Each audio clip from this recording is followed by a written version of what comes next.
أعوذ بالله السميع العليم من الشيطان الرجيم من همزه ونفخه ونفثه يا أيها الذين آمنوا استعينوا بالصبر والصلاة إن الله مع الصابرين یا ایھا الذین آمنوا اے وہ لوگو جو ایمان لائے ہو، استعینوا مدد طلب کرو، بالصبر صبر کے ساتھ، والصلاۃ اور نماز کے ساتھ، ان اللہ یقیناً اللہ تعالی مع الصابرین صبر کرنے والوں کے ساتھ ہے۔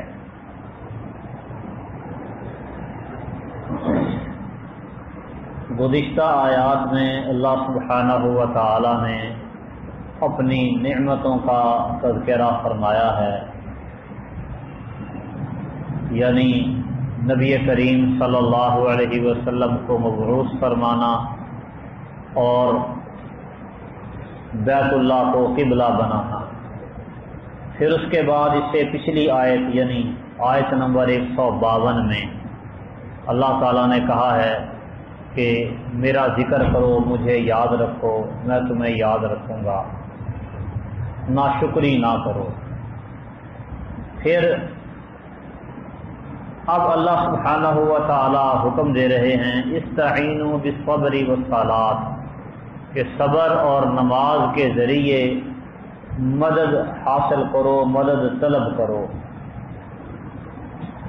مقصود یہ ہے کہ احکامات دین پر عمل پیرا ہونا۔ اس میں کچھ رکاوٹیں اور مشکلیں پیش آتی ہیں، تو ان مشکلوں کے حل کے لیے صبر سے کام لینا ہے، نماز پڑھنی ہے۔ صبر اور نماز ہر قسم کی پریشانی اور ہر قسم کی مصیبت کا علاج ہے، حل ہے۔ اور نبی کریم صلی اللہ علیہ وسلم فرماتے ہیں عجبا لامر المؤمن ان امرہ کلہ لہ خیر، مومن کا معاملہ ہی بڑا عجیب ہے کہ اس کا ہر کام اس کے لیے بھلائی والا ہوتا ہے۔ ان اصابتہ السراء شکر فہو خیر لہ، اگر مومن آدمی کو کوئی اچھائی پہنچتی ہے، بھلائی پہنچتی ہے، اس کے معاملات بہتر رہتے ہیں، وہ اللہ کا شکریہ ادا کرتا ہے، یہ اس کے لیے بہتر ہے۔ وَإِنْ أَصَابَتْهُ ضَرَّاء، اور اگر مومن آدمی کو کوئی تنگی تکلیف آتی ہے، صَبَرَ، تو وہ اس پہ صبر کرتا ہے، فَهُوَ خَيْرٌ لَهُ، اور صبر کرنا یہ بھی اس کے لیے بہتر ہے۔ مومن کو آزمائشیں آئیں یا آسائشیں ملیں، دونوں صورتوں میں اس کا معاملہ خیر والا ہی رہتا ہے، بہتر ہی رہتا ہے۔ تو اس لیے اللہ سبحانہ و تعالی نے فرمایا فاذکرونی اذکرکم واشکروا لی ولا تکفرون، مجھے یاد رکھو، میں تمہیں یاد رکھوں گا، اور میرا شکریہ ادا کرو، میرے شکر گزار بنو، ناشکرے نہ بنو۔ اور فرمایا کہ استعینوا بالصبر والصلاۃ، نماز اور صبر کے ذریعے مدد طلب کرو۔ تو بتایا تھا کہ شکر کرنے کا طریقہ کار ہے کہ اللہ تعالیٰ کی عبادت کی جائے۔ اللہ کی عبادات یہ اللہ تعالیٰ کا شکریہ ادا کرنے کا انداز اور طریقہ ہے۔ نماز پڑھنا، روزہ رکھنا، حج کرنا، صدقات و زکوٰۃ ادا کرنا، یہ سب اللہ تعالیٰ کی شکر گزاری ہے۔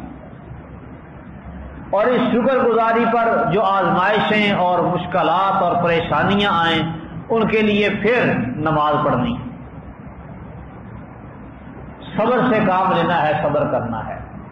ان اللہ مع الصابرین، یقیناً اللہ تعالیٰ صبر کرنے والوں کے ساتھ ہے۔ یہاں ایک فضیلت اللہ تعالیٰ نے ذکر کی ہے کہ اگر تم صبر کرو گے، ڈٹے رہو گے، استقامت اختیار کرو گے تو اللہ تمہارے ساتھ ہے۔ اللہ تعالیٰ کی یہ معیت، اس کو معیت خاصہ بولتے ہیں، خاص لوگوں کے ساتھ یہ اللہ تعالیٰ کی معیت ہے۔ اللہ کی معیت یا اللہ تعالیٰ کا ساتھ ہونا، اس سے مراد کیا ہے اس سے مراد ہے اللہ تعالیٰ کا ساتھ ہونا۔ ساتھ ہونے کا معنی ہے ساتھ ہونا۔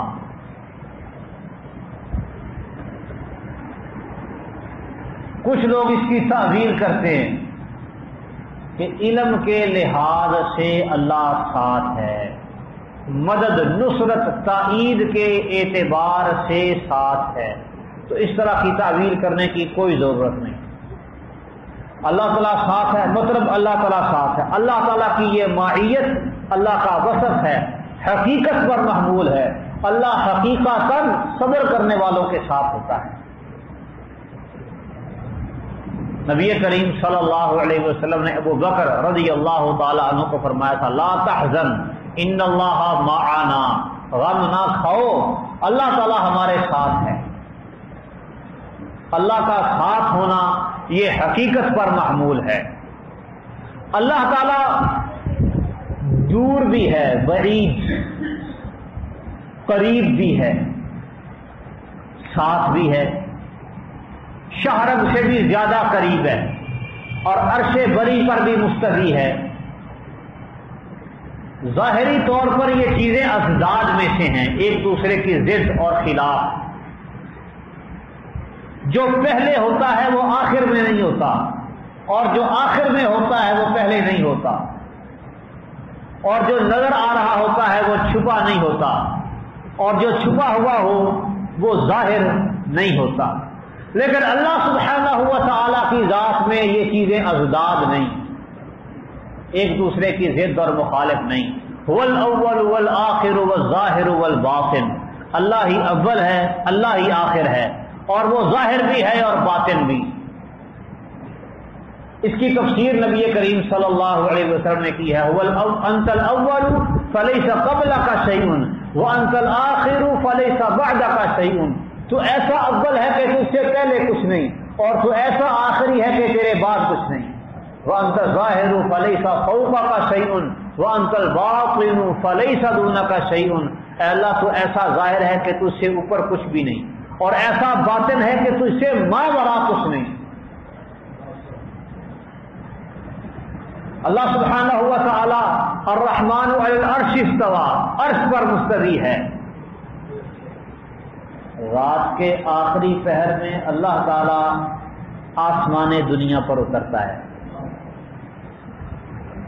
جب اللہ تعالیٰ آسمان دنیا پر اترتے ہیں اس وقت اللہ کا عرش خالی ہو جاتا ہے؟ نہیں، اللہ تعالیٰ اس وقت عرش پر بھی مستوی ہوتے ہیں، آسمان دنیا پر بھی اترتے ہیں، اور پھر رات کا آخری پہر تو 24 گھنٹے رہتا ہے، دنیا کے کسی نہ کسی کونے میں رات کا آخری پہر رہتا ہی رہتا ہے۔ پھر اللہ تعالیٰ کا نزول کب ہوتا ہے؟ یہ دماغ پھٹ جائے گا، نہیں سمجھ آئے گی۔ اللہ تعالیٰ نے جیسے کہا ہے مان لو، یہ ایمان ہے۔ اللہ تعالیٰ آسمان دنیا پر اترتے ہیں، اللہ تعالیٰ عرش پر ہے، عرش پر ہے، اللہ تعالیٰ صبر کرنے والوں کے ساتھ ہے، ساتھ ہے، یہ ایمان کا تقاضا ہے۔ اللہ تعالیٰ عرش پہ ہے، نحن اقرب الیہ من حبل الورید، ہم اس کے رگ حیات سے، شاہ رگ سے بھی زیادہ قریب ہیں، عرش پر ہونے کے باوجود قریب ہے۔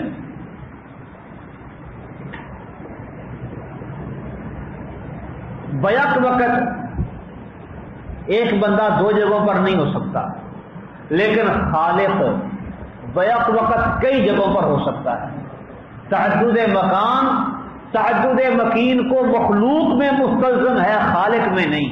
مخلوق میں تو ضروری ہے کہ متعدد جگہوں پر افراد متعدد ہوں، لیکن خالق اکیلا متعدد جگہوں پر ہو سکتا ہے۔ اس کی مثال آپ یوں سمجھیں، وَلِلَّهِ الْمَثَلُ الْأَعْلَى، اللہ کے لیے بڑی اعلیٰ مثالیں ہیں۔ سورج طلوع ہوتا ہے، آسمان پر چمکتا ہے، تقریباً نصف دنیا پر وہ اپنی توازن، اپنی حرارت، اپنی روشنی بکھیرتا ہے، اور نصف دنیا کو نظر آتا ہے۔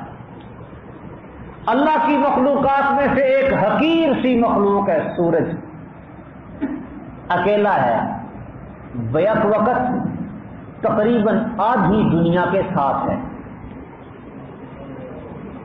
آپ گجرانوالہ سے نکلیں، سفر شروع کر دیں اسلام آباد کا، سورج آپ کے ساتھ ساتھ چلتا جائے گا۔ جس سورج کو لے کے آپ گجرانوالہ سے اسلام آباد پہنچ گئے وہ ادھر بھی باقی رہے گا، یہ نہیں کہ آپ کے ساتھ چلا گیا اور ادھر رات آ گئی۔ اللہ کی مخلوق میں سے ایک حقیر سی مخلوق ہے، بیک وقت کتنی انسانیت کے ساتھ ہے۔ ایسے ہی اللہ سبحانہ و تعالی، اللہ تعالیٰ کا ساتھ ہونا سورج یا چاند کے ساتھ ہونے کی طرح نہیں ہے، صرف ایک مثال دی ہے، تشبیہ نہیں دی۔ اللہ کی معیت شمس و قمر کی معیت جیسی نہیں، لیکن شمس و قمر کی معیت سے ایک بات سمجھ آتی ہے کہ اللہ کی حقیر مخلوق جو ہے وہ بیک وقت اتنی جگہوں پر موجود ہو سکتی ہے، تو اللہ تعالیٰ کیوں نہیں؟ اللہ تعالیٰ تو بالاولیٰ ہو سکتا ہے۔ وَلِلَّهِ الْمَثَلُ الْأَعْلَىٰ، اللہ کے لیے بڑی اعلیٰ مثالیں ہیں۔ اور معیت، اللہ تعالیٰ کا ساتھ ہونا، ساتھ ہونے سے کچھ لوگ یہ سمجھ لیتے ہیں کہ شاید اللہ تعالیٰ بندوں کے درمیان یا بندوں کے اندر حلول کیا ہوا، جس طرح حلولیہ کا عقیدہ ہے کہ اللہ بندے کے اندر اتر گیا، یا بندہ ہی خدا ہو جاتا ہے، یا اللہ تعالیٰ بندوں کے درمیان بندوں کے ساتھ خلط ملط موجود ہے۔ یہ عقیدے بھی غلط ہے۔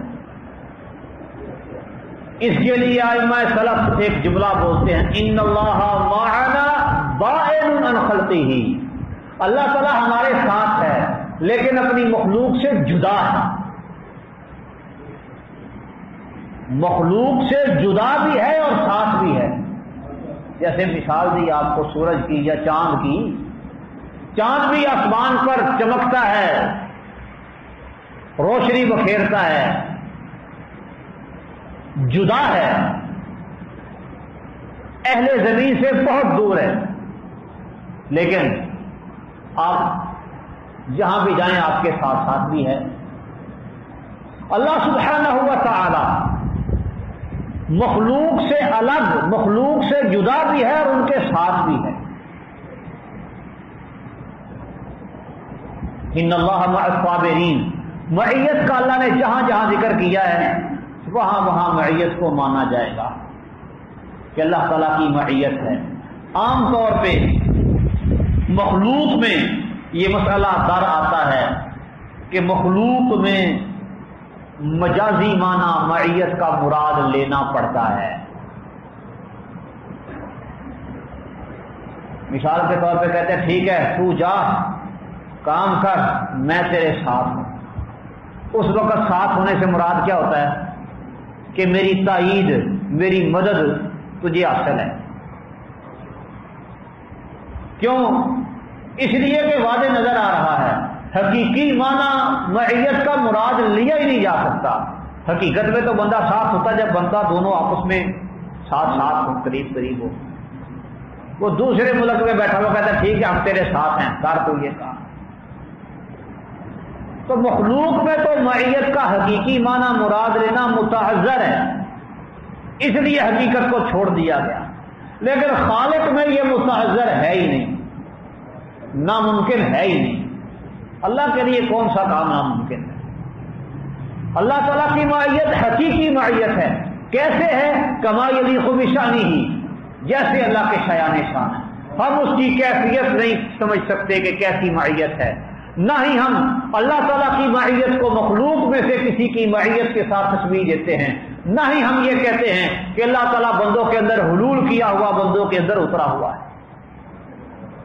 اللہ تعالیٰ ساتھ ہے، صبر کرنے والوں کے ساتھ ہے، مخلوق سے جدا ہے، عرش پر مستوی ہے۔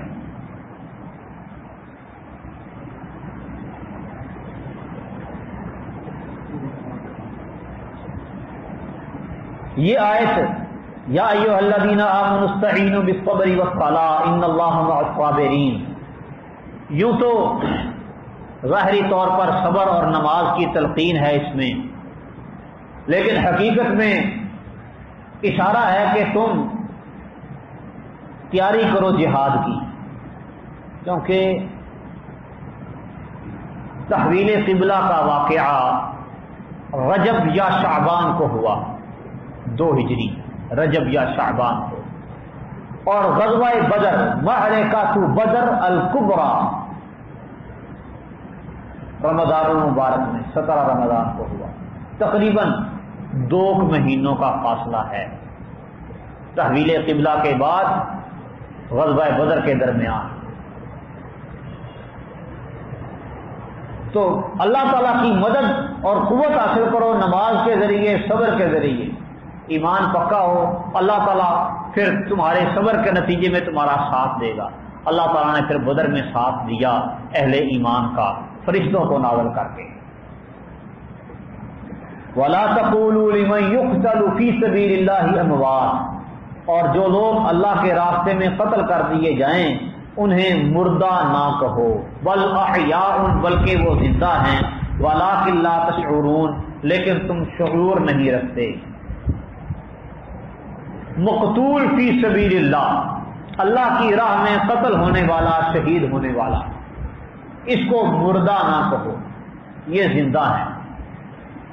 یہ بات تو کتاب و سنت کی بے شمار نصوص سے، آیات و احادیث سے ثابت شدہ ہے کہ ہر مرنے والے کو مرنے کے بعد قبر والی، برزخ والی زندگی عطا ہوتی ہے،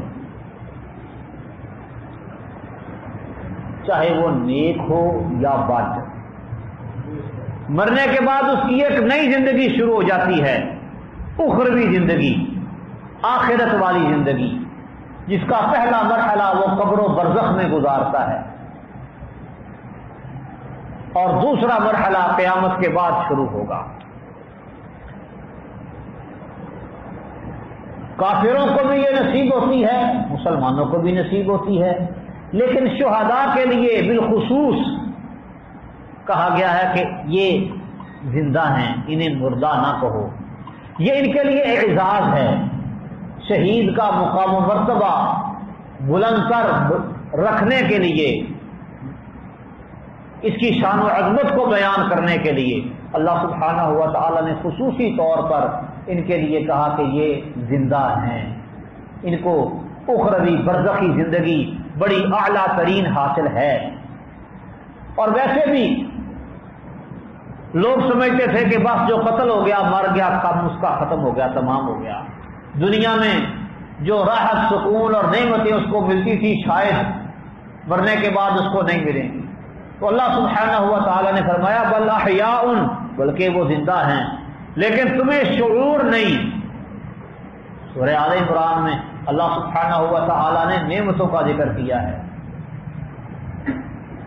کہ اللہ تعالیٰ کے ہاں وہ عند ربہم یرزقون، اللہ کے ہاں ان کو رزق دیا جاتا ہے، فرحین بما آتاہم اللہ من فضلہ، اور جو اللہ اپنے فضل سے ان کو دیتے ہیں وہ شہداء اس پر راضی ہیں، خوش ہیں۔ تو شہداء، شہید فی سبیل اللہ، مقتول فی سبیل اللہ، اس کی زندگی اخروی برزخی زندگی وہ نسبتاً اعلیٰ اور بہتر ہوتی ہے، اس لیے کہا گیا ہے کہ ان کو مردہ نہ کہو بلکہ وہ زندہ ہیں۔ وَلَٰكِن لَّا تَشْعُرُونَ، لیکن تم شعور نہیں رکھتے۔ یہ اس بات کی طرف اشارہ ہے کہ ان کی جو برزخی زندگی ہے وہ دنیاوی زندگی یا دنیاوی زندگی کی طرح کی نہیں، دنیا سے الگ ہے، مختلف ہے۔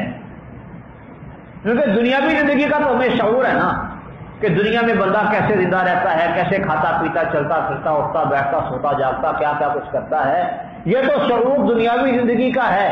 لیکن برزخ کی زندگی، قبر کی جو زندگی ہے وہ ایک ایسی زندگی ہے کہ جس کا تمہیں شعور نہیں ہے۔ وَلَٰكِن لَّا تَشْعُرُونَ وَلَنَبْلُوَنَّكُمْ بِشَيْءٍ مِّنَ الْخَوْفِ وَالْجُوعِ وَنَقْصٍ مِّنَ الْأَمْوَالِ وَالْأَنفُسِ وَالثَّمَرَاتِ وَبَشِّرِ الصَّابِرِينَ۔ وَلَنَبْلُوَنَّكُمْ، اور البتہ ہم ضرور آزمائیں گے تمہیں، بِشَيْءٍ کسی نہ کسی چیز کے ساتھ، من الخوف خوف سے، والجوع اور بھوک سے، ونقص من الاموال والانفس والثمرات اور مالوں اور جانوں اور پھلوں کی کمی سے، وبشر الصابرین اور صبر کرنے والوں کو خوشخبری دے دیجیے۔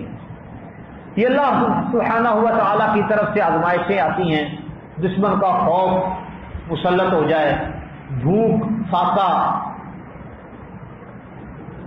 مال کے اندر کمی واقع ہو جائے، جانوں میں کمی واقع ہو جائے، پھلوں کے اندر کمی واقع ہو جائے، رزق میں کمی، مال میں کمی، اسباب میں، اولاد میں کمی، تو یہ اللہ رب العالمین کی طرف سے آزمائشیں ہیں۔ لیکن جو ان آزمائشوں پر صبر کرتا ہے اس کے لیے خوشخبری ہے، الذین اذا اصابتهم مصیبۃ قالوا انا للہ وانا الیہ راجعون، وہ لوگ کہ جب ان کو کوئی مصیبت پہنچتی ہے تو کہتے ہیں انا للہ، یقیناً ہم اللہ کے لیے ہی ہیں، وانا الیہ راجعون، اور ہم اس کی طرف ہی لوٹنے والے ہیں۔ اولئک علیہم صلوات من ربہم ورحمہ، یہ وہ لوگ ہیں کہ ان پر ان کے رب کی طرف سے کئی طرح کی مہربانیاں ہیں، ورحمۃ اور رحمت ہے، واولئک هم المہتدون، اور وہی لوگ ہدایت پانے والے ہیں۔ الذین اذا اصابتهم مصیبۃ قالوا انا للہ وانا الیہ راجعون، وہ لوگ جن کو جب مصیبت پہنچتی ہے تو جو ہی مصیبت پہنچتی ہے تو فوراً وہ کہتے ہیں انا للہ وانا الیہ راجعون، ہم اللہ کے لیے ہیں اور ہم نے یقیناً اسی کی طرف لوٹ کر جانا ہے۔ اس سے پتہ چلتا ہے کہ مصیبت کے پیش آتے ہی فوری طور پہ جو صبر کیا جائے وہ صبر ہے۔ روڈ بیٹ کے تو سارے چپ کر جاتے ہیں، آخر میں سارے صبر کر لیتے ہیں۔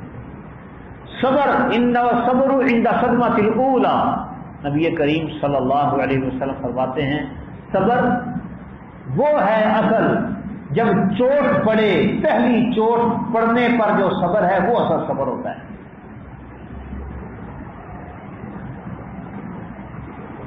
ایک عورت، اس کو کوئی مصیبت آئی، وہ رو رہی تھی، پیٹ رہی تھی، جزا خدا کر رہی تھی، نبی صلی اللہ علیہ وسلم پاس سے گزرے اور آپ نے اس کو منع کیا کہ صبر کر، وہ کہتی تیرے پہ گزری ہوتی تو تجھے پتہ چلتا۔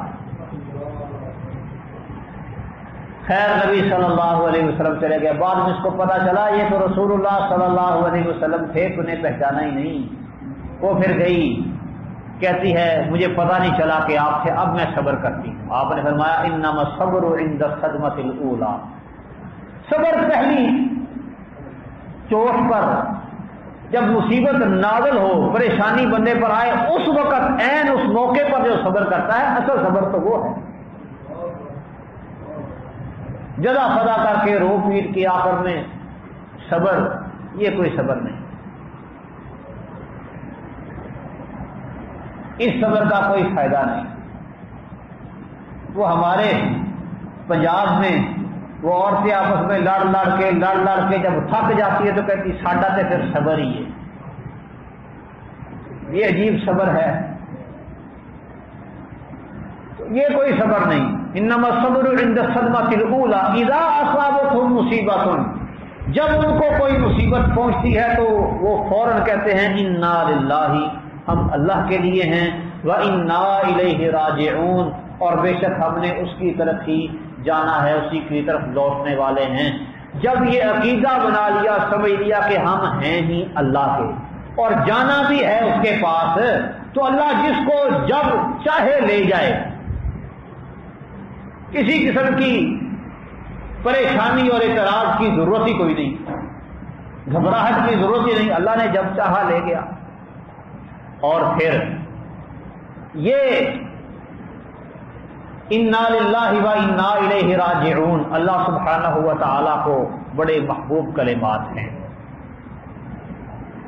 اللہ تعالیٰ فرماتے ہیں جو لوگ یہ کہتے ہیں اولئک علیہم صلوات من ربہم ورحمہ، یہ وہ لوگ ہیں کہ ان پر ان کے رب کی طرف سے کئی طرح کی رحمتیں نازل ہوتی ہیں، مہربانیاں ہیں، ورحمہ اور رحمت بھی ہے، واولئک هم المہتدون، اور یہی لوگ ہدایت پانے والے ہیں۔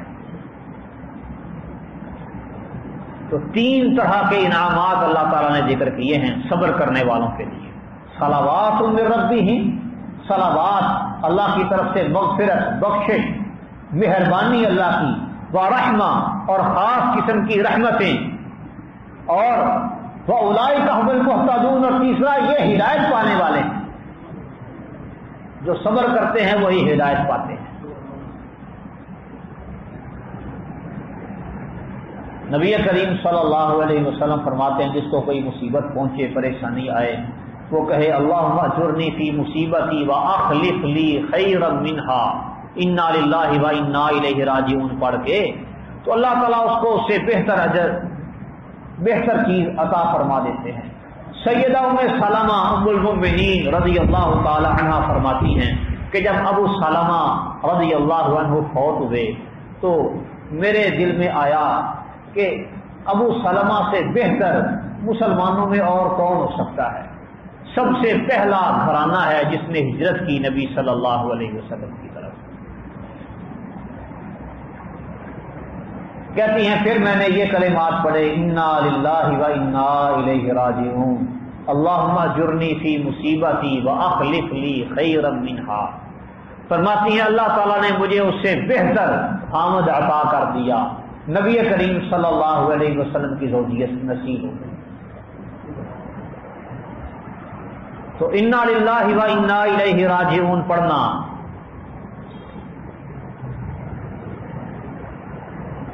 اللہ سبحانہ و تعالیٰ کی مہربانیوں، اللہ تعالیٰ کی رحمتوں کا سبب بنتا ہے اور ہدایت ملنے کا ذریعہ بن جاتا ہے۔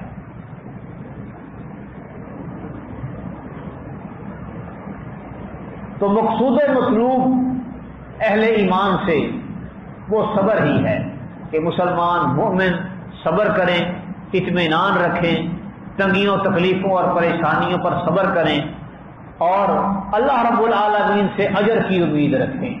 اللہ تعالیٰ سمجھنے عمل کرنے کی توفیق دے۔ وما علیہ الا البلاغ۔